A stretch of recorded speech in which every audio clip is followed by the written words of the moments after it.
redevenez des femmes. Redevenez des femmes. La femme ne parle pas fort devant les hommes. Ce n'est pas parce qu'elles sont moins importantes. C'est parce qu'elles représentent quelque chose de sacré. Vous n'entendez pas la voix de Dieu. Mais la femme est une déesse. On ne doit pas entendre sa voix. Elle doit agir, c'est tout. Elle en a la possibilité, les pouvoirs et tout. Elle agit. Une entité qui peut faire venir, qui peut porter un être dans le ventre pendant 9 mois. Mais comment les femmes n'arrivent pas à prendre à comprendre ça une fois pour toutes?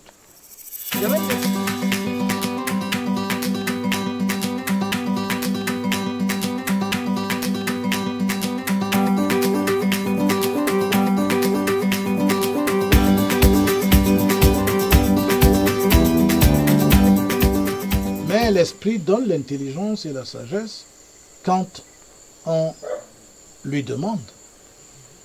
Il faut demander. Salomon avait demandé. L'esprit ne force personne à être intelligent. L'esprit ne force personne à être sage.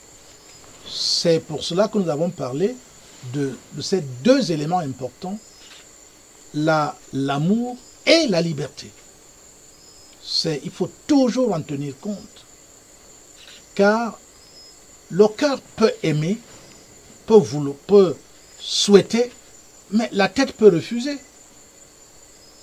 Donc c'est pour cela qu'il faut cette liberté qui a été donnée à l'homme de pouvoir combiner les deux, c'est-à-dire la tête et le cœur. Il doit la mettre en œuvre, il doit la manifester, cette liberté-là. L'homme et la femme par exemple, elle croit qu'être libre, c'est faire ce qu'elle veut. Non. La liberté, les femmes, la liberté consiste à mettre en pratique ce que veut l'esprit, mais en toute liberté. Et comme il a été dit, eh bien, l'homme est le symbole de l'esprit. C'est pour cela d'ailleurs que dans certains écrits, il a été précisé que la femme doit être soumise à l'homme. Alors, c'est parce que si nous prenons les deux, l'intelligence et la sagesse, vous allez observer que l'intelligence est féminine et la sagesse est masculine. Les deux se mettent ensemble quand l'homme décide que ce soit ainsi. C'est pour cela que nous avons dit, la femme peut décider de donner au monde un enfant intelligent. Ça se décide avant même la conception. Et il va falloir que la femme, pendant qu'elle est en train d'avoir l'acte sexuel avec son mari, cette femme qui est donc vierge, vierge de tout, du comportement, une femme qui est préoccupée par le retour à l'harmonie, à la nature, parce que la nature, elle est harmonieuse au départ. C'est dans cette préoccupation-là que si elle décide que, bon voilà, je voudrais faire un enfant, je suis prête,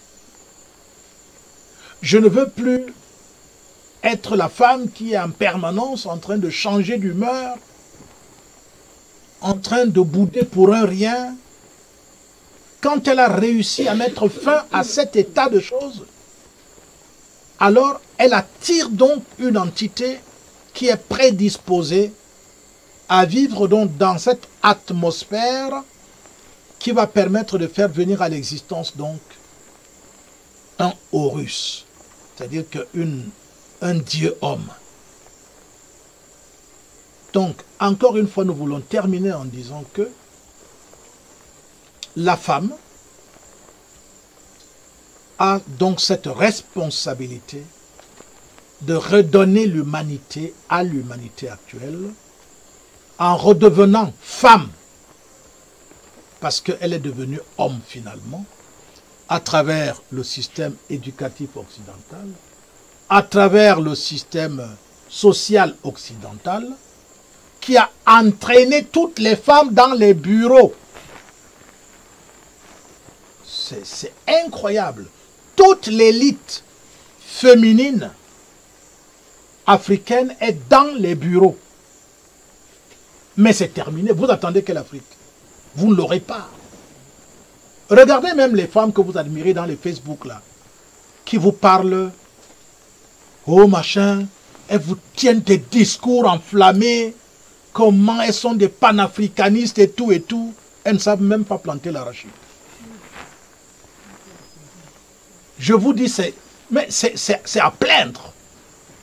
Elles passent toute la journée à arranger les ongles, à mettre le vernis, à mettre des fards et des clignotants partout sur le visage.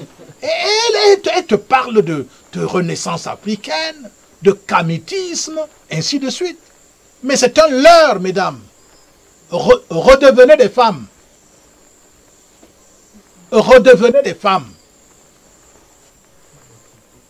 La femme ne parle pas fort devant les hommes.